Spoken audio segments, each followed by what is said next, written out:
যদি 2 থেকে 3 দিন 5 দিন 1 সপ্তাহ 15 দিন যদি হাসপাতালে বেডে শুয়ে থাকি, আমার আপনার মনটা ছুটাছুটি করে, কবে ওই বাড়ি যাব, কবে আমার এলাকাটার সাথে আমার পরিচয় হবে, কবে আমার বন্ধু বান্ধবের সঙ্গে আমি একটু সাক্ষাৎ করব। অথচ সেখানে আপনার গার্জিয়ান আছে, আপনার আপনজন আছে, আপনার চাহিদা অনুযায়ী আপনাকে উঠানো বসানো হচ্ছে, আপনার খাবার আপনার জন্য প্রস্তুত করা হচ্ছে, আপনার জরুরি মেটানো হচ্ছে, আপনার যা কিছু প্রয়োজন সবকিছু ব্যবস্থা করা হচ্ছে।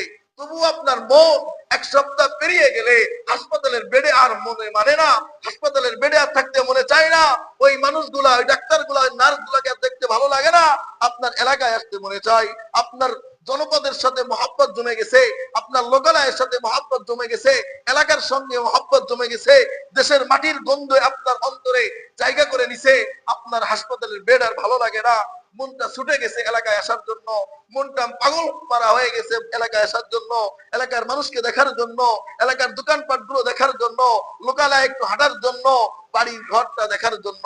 বন্ধু, মাত্র 1 সপ্তাহের ব্যবধানে, 15 দিনের ব্যবধানে হাসপাতালের বেডে সবাই থাকা সত্ত্বেও, সমস্ত জরুরত মিটানোর ব্যবস্থা থাকা সত্ত্বেও তোমার 1 সপ্তাহের বেশি মন মানে না।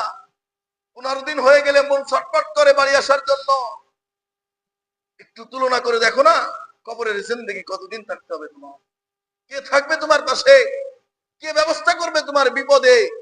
কে জরুরত গুলা তোমার মিটাবে ওখানে? কে একটু আলোর ব্যবস্থা করে দিবে? এই শীতের রাতে কে তোমাকে ওখানে কম্বল বিছায়া দিবে?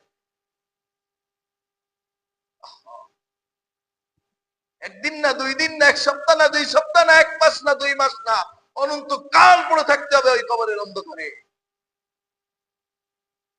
যে ব্যক্তি মারা গেছে আল্লাহ রাসূলের জামানায়, সে কতদিন আজকে কবরে শুয়ে আছে?